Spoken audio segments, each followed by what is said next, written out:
Hi, everyone. Welcome to Friday Reflections for the week. Hope you've all had a good week. I hope that you've experienced God's presence in some way this week in your activities, in your work, in your family. Always important just to be able to reflect and know that God is present, that the Spirit of Jesus is alive and present in our lives, sometimes in ways we don't notice. And so I hope you've experienced that, or at least you're thinking about it, and that's sometimes just as important.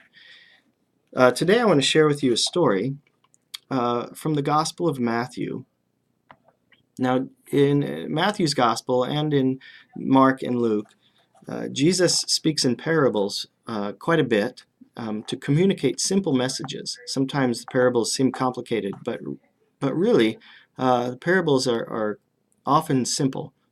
And they're stories, so there's all kinds of imagination that can be applied to how we think about these stories. But generally, it's a simple point that Jesus is making. He tells two parables in the Gospel of Matthew, in Matthew 13, that I'd like to share, and then share a couple reflections on it with you. The first one is the parable of the mustard seed, and it goes like this. Jesus told another parable. The kingdom of heaven is like a mustard seed that someone took and planted in his field. It's the smallest of all seeds, but when it's grown, it's the largest of all the vegetable plants. It becomes a tree, so that the birds in the sky come and nest in its branches. And then Jesus follows with this one. He told them another parable. The kingdom of heaven is like yeast, which a woman took and hid in a bushel of wheat flour until the yeast had worked its way through all the dough. Both of these parables, Jesus begins, the kingdom of heaven is like ... And when he talks about the kingdom of heaven, he's talking about the experience of God's presence. It's not heaven far away when we die. It's the place, the realm where God is active right now. And in both of these parables, the kingdom of heaven is an experience like something small, almost unnoticeable.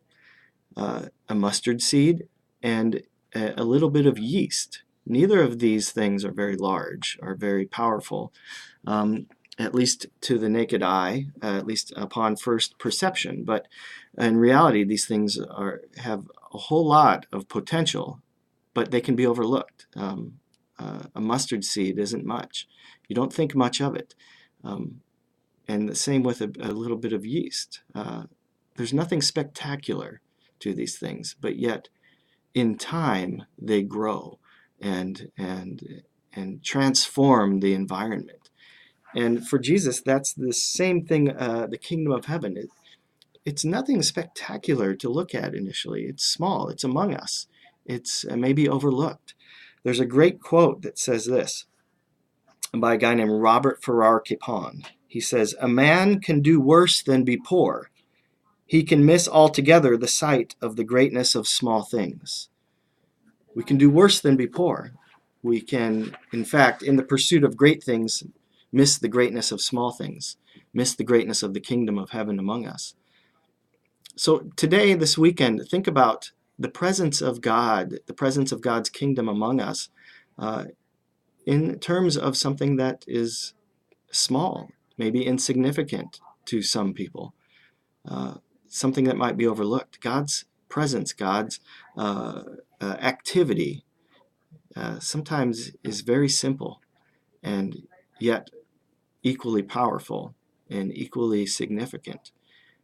But don't overlook the simplicity of experiencing God and being part of his kingdom in simple ways in your daily life, like a mustard seed, like yeast that transforms the environment, but yet is small. Hope you have a good weekend and a good day, and we'll see you soon.